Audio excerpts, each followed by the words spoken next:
Grazas, Marga, pola túa presentación, polo teu agarimo. Moi boa tarde. Desculpenme os saúdos protocolarios, que así teño máis tempo para isto, e simplemente agradecer a súa presenza, desexarlle a María Gómez o mellor, que se repoña canto antes para vela axiña, e dicir que, claro, que abordar a obra de Luisa Villalta en media hora é un imposible. Imos con el a verse.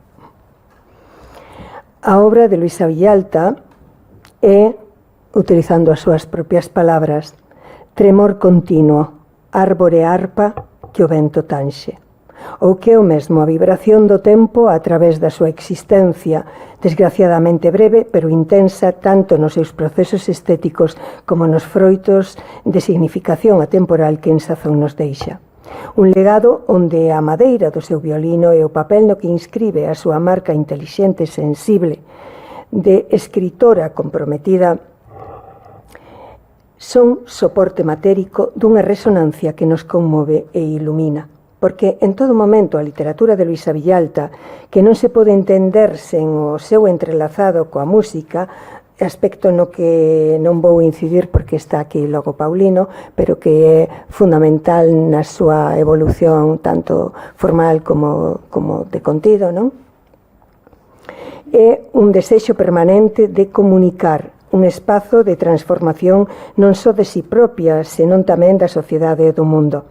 Unha viaxe irrenunciable que non se amedrenta ante a estulticia imperante, nin ante os retos intelectuais e artísticos que se lle presentan ou que con rigor e valentía ela mesma problematiza.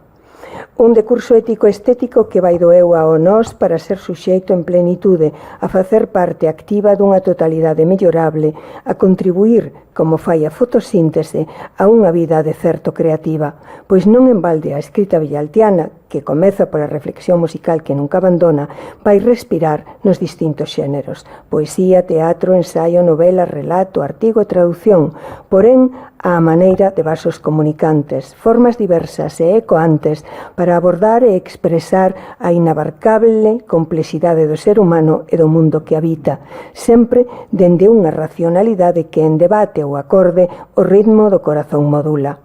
Coidamos así que na lectura de toda a súa produción literaria como podemos enxergar non só a coherencia e fecundidade do seu pensamento, senón o sentido pleno dunha evolución na que unhas obras nacen das outras e se relacionan nun diálogo incesante.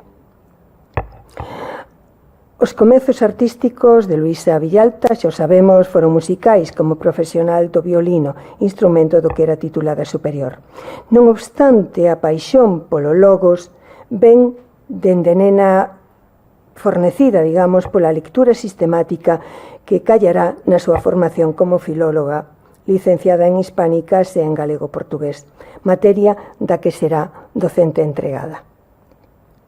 Un amor pola palabra que pronto se manifesta ben como razón argumental en numerosos artigos e ensaios, ben como reflexión rítmica sobre a música da existencia, que é, como define a poeta no prólogo do seu primeiro poemario publicado Música reservada en 1991, o que non quita que xa en 1975 viran a luz 7 haikus nas páxinas del Correo Gallego e en 1987 en Agalia, baixo o título de Oco na palabra selección 7 poemas que logo incluiría na sección homónima de Mesa Reservada. En calquera caso, a entrada de Luisa Villalta no noso sistema literario é un acontecemento que evidencia unha personalidade autoral de certo singular, fora das correntes e modas daqueles anos 80 e 90. Así o entende Pilar Pallarés. Eu, di ela, di Pallarés, pola súa dependencia da música, por ser poesía de pensamento, polo seu carácter racional, pola abstracción. En efecto, no limiar deste seu primeiro libro, Luisa Villalta dinos que a súa poesía nace dunha experiencia musical que busca o lume da palabra para entender a sombra do seu propio corpo. Isto é impresionante, non? E remata indicando que a palabra melódica é un camiño ao coñecemento. Xa que logo é sen desbotar unha certa reminiscencia do mito da caverna platónica, trátase de atinxir a enerxía ou a luz da palabra. pois se acompaña da sensibilidade. Perdón,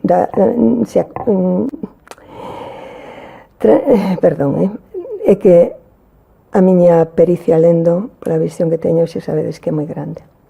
Trátase de atinxir a enerxía ou a luz da palabra transgredida a súa función referencial. Un coñecer que vai alén do puro pensamento, pois se acompaña da sensibilidade. Non en balde, a primeira parte homónima de Música Reservada introdúcenos ao modo de cámara iniciática na experiencia estética e nos procesos de creación autopoética e metapoética a través dunha serie de poemas, mormente sonetos, unha escolla do soneto que nos remite non só ao asunto da forma fundamental en toda a arte, senón a unha tradición ou herdanza que todo escritor ou escritora debe coñecer. De igual modo, as citas que abren as distintas seccións do libro remítenos aos primeiros e principais estudos da estética como ciencia. Friedrich Hegel, Friedrich Hölderlin e Friedrich Nietzsche, até as figuras máis relevantes do século XX neste eido, George Lukács, Teodoro Adorno ou Umberto Eco, sen esquecer que todos eles foron realmente grandes teóricos da música. Destes referentes, Luisa deixa nos epígrafes que nos alumean a lectura interpretativa dos seus textos. Así, a definición de Hegel, o velo e a esencia realizada, a poesía como presentación sensible do espírito absoluto ou racionalidade autoconsciente que entendía el, atopa o seu correlato nestes versos de Música Reservada. Sangue de luz vírase a forma cando é a beleza a vida da materia. De Hegel acolle tamén a súa dialéctica que desenvolve no soneto a modo de tese coa súa antítese nos cuartetos para acadar a solución ou síntese nos tercetos, un movimento que aparece tamén de diversas formas no teatro e na narrativa de Luisa Villalta.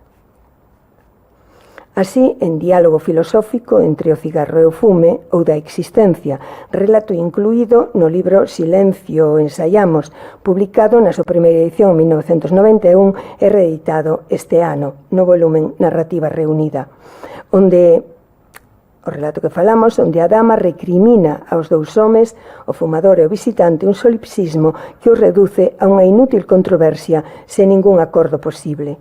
É a dama quen en si realiza a síntese negándose a elixir cal dos dous homes é o pai, facéndose ela só a cargo da criatura, apostando pola vida e repetindo o mundo.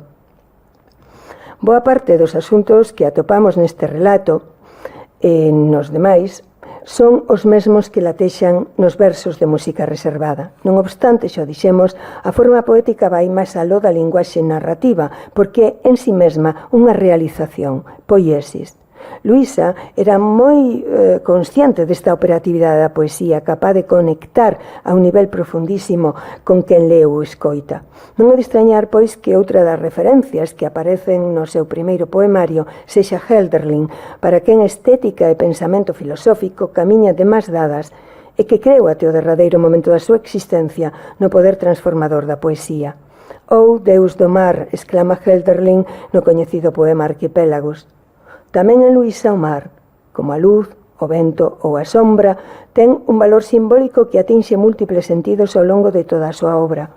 E tamén o mar sempre infinito, un infinito que en Hölderlin, ao contrario de Hegel, non pode darse en dialéctica co finito, nin na razón absoluta. Por iso a razón é tráxica, do mesmo xeito que o é a finitude, unha fatal imitación humana coa que coidamos resoan os versos dun poema xa emblemático da obra poética de Luisa Villalta que é Pensar é escuro. E é así porque a razón é tráxica, como o tráxico é calquer fin último, calquer destino ao que se aboca a vida.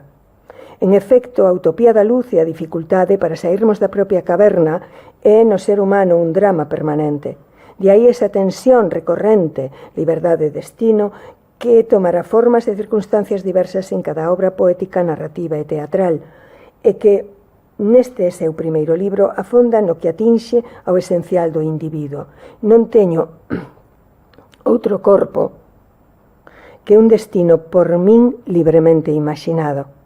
Por outra parte, estamos ante un suxeito a sentir en desacougo a monodia do viver, Porén, fronte a esta percepción do cotiá, a escrita poética preséntase como o lugar da vivencia plena que integra a complexidade dun anaco de mundo, parafraseando a George Lukács, outro dos filósofos citados.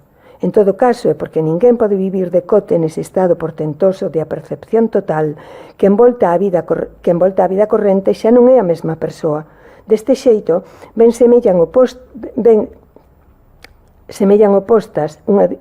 aínda que semellan opostas, unha dimensión fornece a outra e ambas as dúas se arrequecen.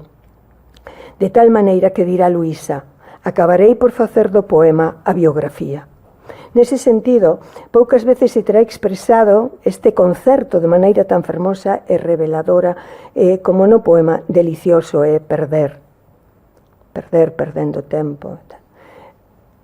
Laborar no instante nítido da forma todo o eco máis profundo e máis humano, conxelado como a presa nas estatuas, extasiadas co seu propio esquecimento. Un laborar a forma que significa desentrañar e conmover a memoria, que é alimento da poesía como é o subconsciente. Que me viaxa desde dentro, que xeme en procura das palabras. En auxilio diso que bule por dentro ven o soño, que non é dormir. Para Nietzsche, outro filósofo citado, o soño ten unha importancia esencial para coñecérmonos mellor como individuos e como cultura. Así o entendo o suxeito poético destes poemas. A palabra non é escrita, é soñada. Do mesmo modo, semella actual o soño ou ficción en relatos como o que lle aconteceu a Raimondo Quiroga ou na súa primeira obra teatral Concerto para un home só, publicada en 1889. Para o primeiro, a alucinación descóbrelle unha personalidade alienada e unha vida fútil que realmente non o satisfai. Faltan nos órganos desenvolvidos para percibir certas realidades, ven a decir Raimondo Quiroga, ou mellor, o narrador. No caso do músico que ha de suspender o concerto que ia dar, a ocasión servelle para dirixir ao público reflexión sobre arte, o artista, etc. Non obstante, ao final este home experta recoñece a súa vida auténtica que é ben diferente. Outra das grandes preocupacións manifestas en música reservada é de índole ontolóxica. Así vai dese primeiro sentirse en resonancia consigo mesma, ser só, ser corpo, unidade simple e infinita, a dialéctica que a habita. Como o dobre fío dunha espada, o eu ten un eu e un contraeu en xogo rimado e fecundante. Tamén está presente a pregunta polo non ser, asunto que enlaza coa cuestión fulcral do ensaio Don Hamlet de Cunqueiro, unha ecuación teatral publicada en 1992. Así non lo fai saber a autora no limiar do libro. Hamlet acaba por encarnar non só o heroi tráxico, senón a traxedia mesma no que ten de representación do ser humano fronte á súa propia conciencia. E perante a resposta que Don Hamlet dá ao drama shakespeariano, pode un home ao mesmo tempo ser e non ser? Luísa Villalta desprega o que a pregunta cunqueiriana encerra, esencia e multiplicidade, con exhaustiva atención aos matices que sabe desentrañar con lucidez. Por outra parte, non falta neste estudo de Villalta a reflexión sobre o propio xénero teatral, o xogo das simulacións, o teatro dentro do teatro como método para deixar ao descoberto a verdade. Efectivamente, no drama, na dialéctica, onde a verdade pode agromar non na paciente quietude da mesma verdade, perenne tesón contra toda mudanza, de Luísa. Tampouco a forma apolínea e xa repouso. Ao final do libro que comentamos, queremos albiscar un desasosego, certo desengano e perda da unidade harmoniosa noutrora buscada. E o suxeito poético bótase a escoitar o mundo de fora, e aparece a cidade, o eu encamiñase cara ao nós. Concordamos, pois, con Pilar Pallarés cando sitúa entre música reservada e as súas seguintes obras ese punto de inflexión ou metamorfose que afecta prácticamente a todos os aspectos da súa poesía. 10 anos despois do seu primeiro libro, en 1995, aparece Ruído. Outra música nos atravesa, xa dixen que se ia ocupar Paulino. A propia poesía Villalta, a propia Luísa Villalta explica ese chanzo na autopoética publicado no ano 2000. Comprender é un estado de conciencia orixinado por un desarranxo na concepción previa do mundo e produce como consecuencia a irrupción dunha expresión. Como no caso da iruga, os procesos estéticos pasan por fases larvarias ata que se libera un novo corpo con forma e funcións distintas. Así a música que agora escoitamos ou lemos é ruído, máis un ruído provocado, é dicir, poesía, non ornamento sonoro, poesía onde a palabra non é só concepto, senón tamén materia, unha natureza significante que non se pode domear. A isto se refire a cita de Theodor Adorno que Luisa Villalta deita no seu anterior libro. Por outra parte, para este mesmo pensador, só a forma que sinala as feridas que vai deixando sobre a materia pode revelarse como verdadeira. Disonancia, desestructuración, etc. Eu creo que isto é a poesía de Luisa. En ruído prevalecen as quebras e as mudanzas. Arestora, o poema suxestivo de Abondo, en canto a símbolos, imaxes, etc., ábrese a unha multiplicidade de interpretacións. Temos aquí o Humberto Eco de Obra Aberta, tamén citado por Luisa. Fálasenos da primeira ferida, quizáis a que se abre entre a linguaxe e a propia natureza, firgua pola que agroma a conciencia, o pensamento, mais ese progreso no coñecemento non serviu para todos. Os que o posúen aproveitano espuriamente, mesmo venen os chanzos da escada que fica vacía e pola que desce o humano mono. Así mesmo, desfeita a unidade primixenia do canto, mercantilizado o seu valor sagrado, as palabras baratas escoítanse andar entre si mesmas e, sobre todo, poden ser instrumentalizadas como mentira.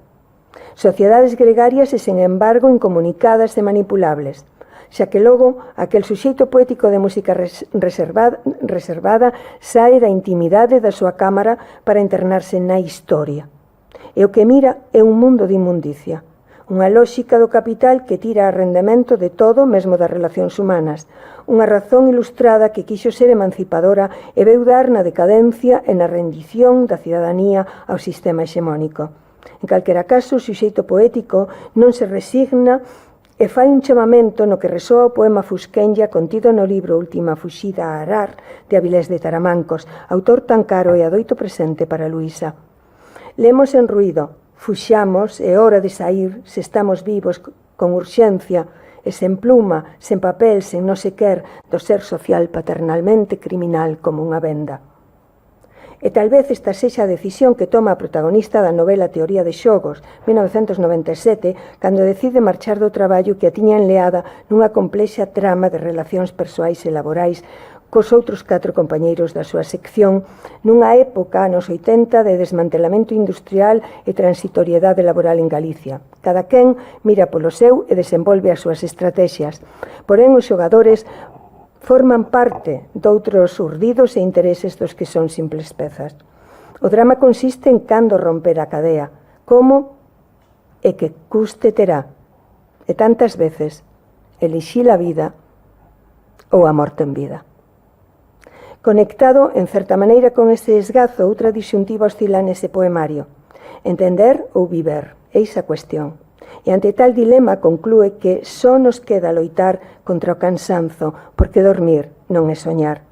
Poñer ouvido ao barullo de existir é agora a tarefa da poeta que non só escoita o seu propio sangue multiplicándose por algo que se escapa, senón nas súas propias palabras, disgregación gramática de absurdo, detonante de acción que nunca chega, bala idea, leve sopro incongruencia. Eis o desaxuste, o incomprensible propio da urbe moderna que se conforma, como nos di Teresa Seara, nun espacio corrupto, caótico, cheo de disonancias, onde a palabra loita en desvantaxe fronte ás forzas que asolan o xa perdido paraíso. Con todo, ante esta paisaxe desoladora existe unha esperanza tan necesaria como factible e transformadora. O suxeito poético faise marcadamente feminino. Unha muller que se identifica aquí coa propia poesía como resistencia e chave de liberación, fronte á rutina o rito da palabra tensa pel do mundo, un tambor que desperta. Isto é tamén unha muller que resiste. Como autora militante no feminismo, Luisa Villalta escribe artigos e poemas en diversas publicacións. Porén, nos poemas de Ruido, dentro da sección Ritos de Resistencia, Villalta acada un nivel de análise e forza expresiva de certo admirables. Primeiramente, xorde a desconfianza nos excesos retóricos, e así que convida a acción nese salta do poema Muller Mensura, en diálogo intertextual co poeta nixeriano Wole Soyinka, o que non é casual, pois o feminismo non se desentende de outras loitas como a de combater o racismo ou a defensa da ecoloxía. Aquí hai unha muller decidida a ser ela a propia medida das cousas. Unha muller que medita o fracaso comunicativo, sendo isto tamén ruído, na súa relación co individuo masculino. Unha muller que sabe que a súa emancipación comeza na páxina en branco.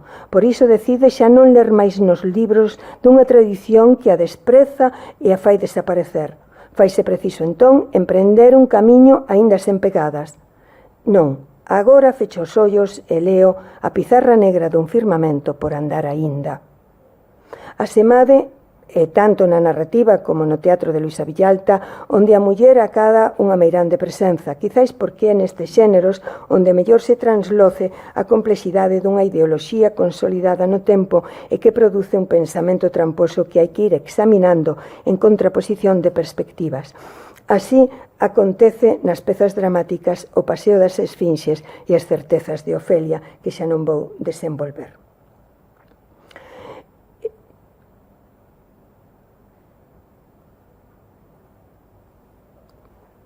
Habería que insistir aquí, neste punto, na achega novidosa que Villalta fai ao teatro, tal e como escribe Ana Romaní. A escolla sitúa a Villalta no excepcional da construción do discurso dramático de autoría feminina. É unha demostración da amplitude do seu proxecto literario para un país que neses anos comenzaba a establecer as bases do que se denominaba unha cultura normalizada. Remata a cita. Da importancia do xénero dramático de Luisa Villalta, que desenvolve a instancias do seu gran amigo Pancho Pillado e tamén de Manuel Lourenzo, dá conta Enrique Rabuñal, responsable da extraordinaria edición que fai do Teatro Completo 2024 e que inclúe unha obra máis os pasos contados do volume dos que aparecían no volume Sinfonía de Escenas en 2018 editados por Lino Braxe e Alexandrina Fernández. Compre seguramente lembrar aquí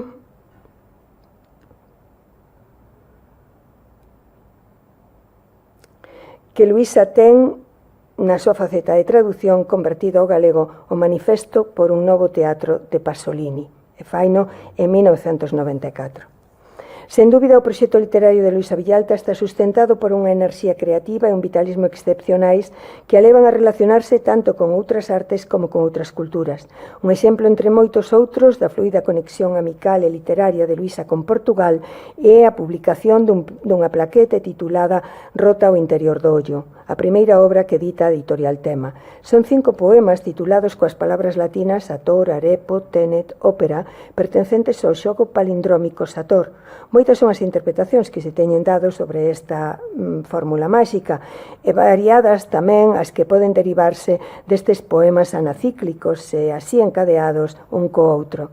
Unha desas conxecturas pode ser vinculada coa metáfora do eterno retorno, outra vez Nietzsche, como devir cíclico e incesante, o movimento rexenerador dun caos cego que se autofecunde e se destrúe para volver a empezar, un magma que esperta como conciencia a través do amor ou da ferida, por iso pode dicir: a soedade sabe como será despois de coñecerte, unha espesura rota a procurarte na cegueira. E o máis importante, esa conciencia posibilita a liberdade que abre unha brecha no inexorable determinismo do indeterminado. Un enigma ao cuadrado Sator que inspirou a Anton Webern a súa Sinfonía Opus 21. Webern foi discípulo avantaxado de Arnold Schoenberg, quen leva a música na súa evolución ata as últimas consecuencias, e que vai significar o limiar das vanguardas que xorden logo da Segunda Guerra Mundial. No ensaio do outro lado da música, a poesía en 1999 publicado, Luisa Villalta realiza unha achega impagable por lúcida e orixinal á nosa literatura, pois non só furga nas orixes e debires da relación música-poesía, senón que nos ofrece unha relectura e un exercicio fundamental para mellor comprender tanto a poesía galega de todo tempo como a propia escritura de Luisa Villalta. Na parte dedicada á poesía de Manuel Antonio, referencia intertextual recorrente para a nosa poeta, estabelece un paralelismo entre a vanguarda musical, con atención a Webern e Schönberg, e a poética que promove e realiza unha ruptura cos moldes establecidos e, sobre todo, co ben soante. Logo de explicar en que consiste a tonalidade musical, Villalta expón que iso mesmo é a poesía no ámbito, por exemplo, das imaxes poéticas contemporáneas, cando se forman entre termos tan dispares que poden causar perplexidade se se consideran dende unha lóxica común. Estes novos modos significan tamén unha tendencia á prosificación da poesía, pois o eu poético faise consciente de que a poesía ha de baixar ao chan e facerse concreta a fin de dar conta da narrativa da vida, non só coa mente, senón con todo o corpo. Así arrasto as miñas feridas transhumanas polas trincheiras inúteis da cotidianidade. De tal xeito o manifesta na súa poética da concreción. E tamén recorto a desmemoria desta idade media burguesa que me separa do coñecemento e intenta dirixirme á trapela do bon gosto. Chegamos así en concreto o libro que obtivo o Premio de Poesía Espiral Maior en 2003 e que se publicará póstumamente por mor do falecemento de Luisa o 6 de marzo de 2004. Un poemario dunha lucidez e novidade abraiantes que se podería entender como unha anagnórese pola que se deixa ao descuberto o reverso da luva. Un coñecemento que se pretende a través da experiencia física, con todos os sentidos en alerta, deste xeito de embular a cidade e deixarse penetrar por ela e a través dela transformarse en tanto a coñécese. Para iso, un eu poético vai desenterrar a memoria ocultada ao longo dos séculos, de construir os mitos, os lemas e as lendas, separar os diferentes estratos dunha historia cuxo presente que vén de atrás se afianza nunha organización social, económica e política que propicia a explotación dos recursos, a marxinación dos máis vulnerables, a mentira e as diferentes formas de violencia. E se o sentido da visión é fundamental nesta viaxe, tanto é a escoita. Non en balde conclúe a poética da concreción. Quero transcrever o que vibra en min, o que escoito, o que é. Unha vontade, por tanto, de atención ao mundo que xa está en ruído, un sentir que repercute, que Chantal Maillard define así: resonamos como cuerdas vibrantes, timpanizar el logos es introducir, digamos, la atonalidad en la lengua, una cierta desviación, un modo no al uso. A realidade agora, xa o dixemos, xa non está só na mente, senón fora. Así se manifesta dende o primeiro poema co que nos abre a portada en concreto, Cidade. Con ela, antropomorfizada, vai identificarse, asentamento dos pasos arredor da mente, instante de dispersión encistada, múltiplo eu. No entanto, descobre que non se pertencen, porque a cidade non fai comunidade. Eu en nós, eu. Da mesma forma, o eu poético de en concreto nace non só biográficamente na cidade, senón tamén ao despertar da conciencia dos seus respectivos corpos, feito que acontece na feliz e rebelde idade da adolescencia, ao darse o despegamento e a fuxida da orde establecida. Eis unha xeración que medrou xunta para loitar por unha sociedade máis libre e que non deu chegado. Pero non hai derrotas se as conviccións persisten. Unha xeración a que as nais e pais entregaron a coroa sen reino, esa que na outra novela de Luisa, As chaves do tempo, se imagina restituída por unha muller poñéndose en valor a loita pola liberdade contra o dominio feudal, fábula ou espello no que mirarse o presente da nación. Unha xeración que tal vez sexa a mesma que a dos protagonistas do relato Os 12 anos da guerra, que tampouco vou desenvolver xa porque creo que vou fatal de tempo. Verdade que procura o eu que anda a urbe e vai lendo as interioridades e as apariencias que se lle amosan. Di García Soto: así, para eu, o reto é facer da rúa unha casa. Esa é tal vez a esperanza, a de habitar esas tres dimensións, eu, cidade, escrita, que cando os ventos todos avanza, retrocede ou deambulan xuntas conformando o espazo así trenzado do poema. E vou deixarse aquí decir, por exemplo, como rematar con esta cita de Álvarez Cáccamo, de Xosé María Álvarez Cáccamo, na que sitúa esta poesía de Luisa. Aporta unha inflexión de notável densidade discursiva ao texto colectivo da poesía de intención civil, esa liña heteroxénea que se renova nas décadas entre dous séculos. E como dame rabia non ler o de Papagayo, pero xa está despois Maribel, así que me salto entón o Papagayo, que é a obra impresionante de Maribel Longueira e Luisa Villalta, e que, bueno, que tamén dá moito de sí, non? Pero xa Maribel logo nos vai ilustrar sobre eso. Entón, rematar